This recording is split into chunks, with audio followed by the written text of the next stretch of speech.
Thank you for joining me on the journey. This is Completed Christianity. So welcome back once again for another episode of Being Complete. And today is Shabbat, our validation of the law commentary. And we've been going through the book of James and pointing out all the validations of the law, all the Hebraic concepts, and things like that. So let's get into this today. And so this is kind of like the overarching thing here, that when your actions contradict your words don't mean anything. So the application of this that we're going to be looking at is going to be right here. Our next verse in James chapter 5, we left off with 11. See, we can call those blessed who endure, who have heard the endurance of Job and saw the purpose of Yahweh, that he is very sympathetic and compassionate. But above all, my brothers, do not swear, either by the heaven or by the earth or with any other oath.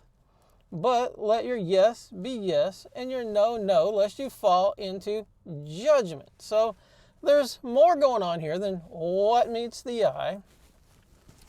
And this is a flashback verse back to Matthew 5. And when we look at this here in Matthew 5, verse 33, again, you have heard that it was said to them of old time, you shall not forswear yourself, but you shall perform your oaths to the master. But I say to you, swear not at all by heaven, for it is not the throne of for it is the throne of the mighty one, nor yet of the earth, for it is his footstool, and neither by Jerusalem, for it is the city of the great king. Neither shall you swear by your head, because you cannot make you cannot make one hair of your hair white or black.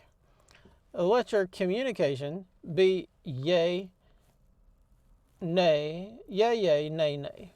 For whatsoever is more than these cometh of evil. So in this, it's been taught, this swear not at all, verse 34, swear not at all. This is this even been used like in the U.S. here by our with our legal system, where if you're a Christian, you say, oh well, I can't swear, because they want you to swear on the Bible that you're going to tell the truth, the whole truth, and nothing but the truth. But Christians have said, oh no, I can't swear an oath, because that's what it says in the scripture, and they let you go on with that, and you just kind of affirm to tell the truth, because by reason stance, if you're gonna stand that hard line on the scripture, that you're also not gonna lie.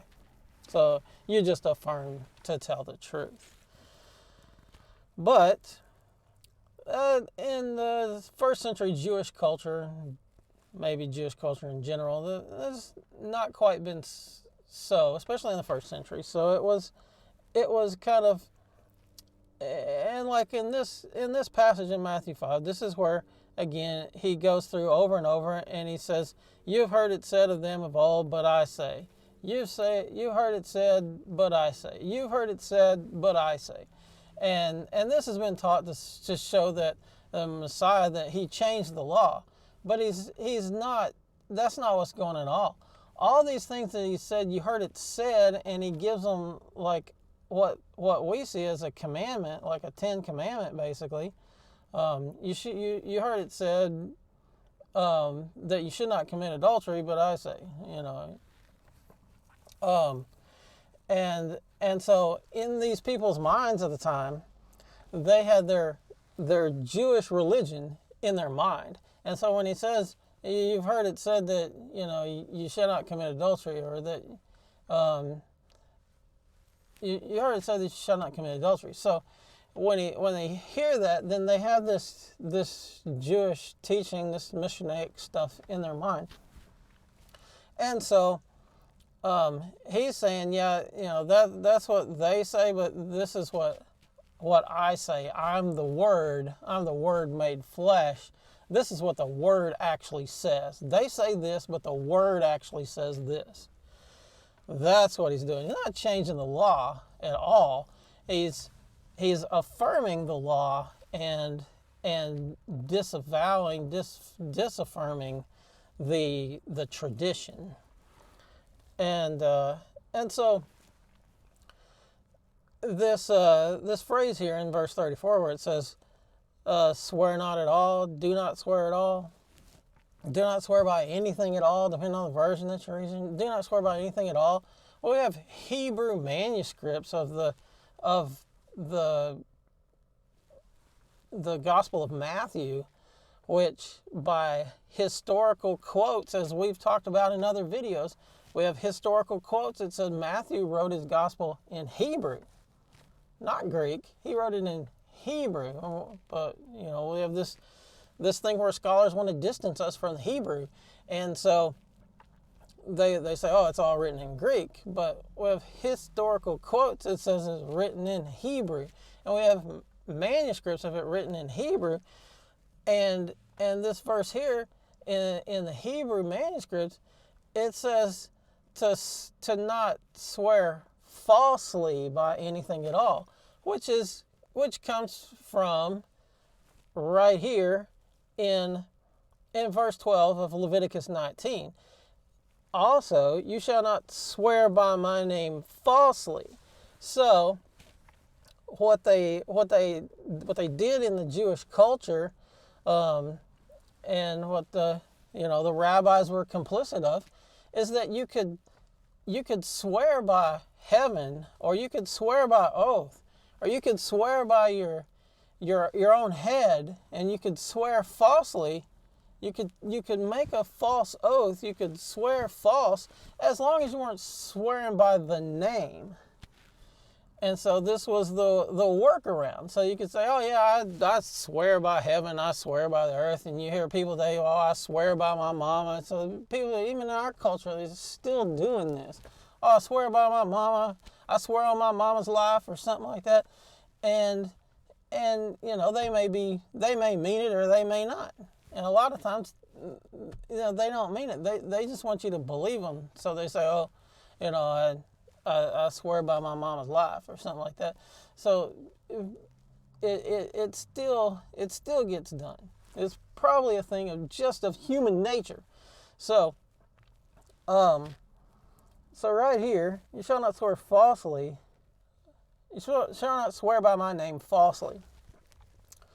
So this is where all of this is coming from, and this is the backstory, the background, the culture behind it. And this verse in Matthew, it's about dispelling that culture, that oral tradition that, oh, as long as you don't swear by the name, then you could swear falsely. But Messiah is saying, no, that doesn't work. And even right here, the verse before this, and this is how that it's been said that the rabbis use the text like as a divine code, and they just pick and piece things out. But the verse before it says, you shall not steal, neither shall you deal falsely, neither lie to one another. But then they teach, oh, well, as long as you don't swear by the name, you can swear falsely. Well, no. I mean, it doesn't even make any sense how you make this kind of mistake. So again, here, swear not at all. In the Hebrew manuscripts, it says to not swear falsely by anything at all. Is basically what it says. Swear not falsely at all. And don't make your false oath, your false swearing, neither by heaven, for it is the throne of the mighty one, nor yet by earth, for it is his footstool, and neither by Jerusalem, and not to swear by even your own head. So all these things the thing is that because in the Old Testament it talks about making an oath, and you have the Nazirite vow. That's an oath. A vow is an oath. So it's the Nazirite oath. There's many ways to swear a vow of what you're going to do. And Messiah's not canceling that. He's canceling this doctrine of swearing falsely as long as you don't swear by the name. So back here, James, he's doing nothing but reiterating, reestablishing this, and he's just saying that this is the one thing to do above all is to do not swear either by heaven or earth or by oath, but let your yes be yes and your no no. So when you do pledge something, when you do say you're going to do something, okay, to let your yes be yes and your no no. So if somebody asks you, hey, are you gonna do this? Are you gonna be there? Are you gonna meet with us or whatever? You don't go and you say, oh well, I swear on my mother's life that I'll be there, but you have no intention of being there. Psalm 89:34, my covenant I will not break nor alter the word that has gone out of my lips. If you like the video, give us a thumbs up. Comment down below. Comments of opposition are welcome. Just don't say anything dumb like we're not under the law. We're under grace because you've been taught to use that verse outside of the bounds of its intended context. Subscribe now. Smash that subscribe button and ring that bell so that you get notifications of all future videos.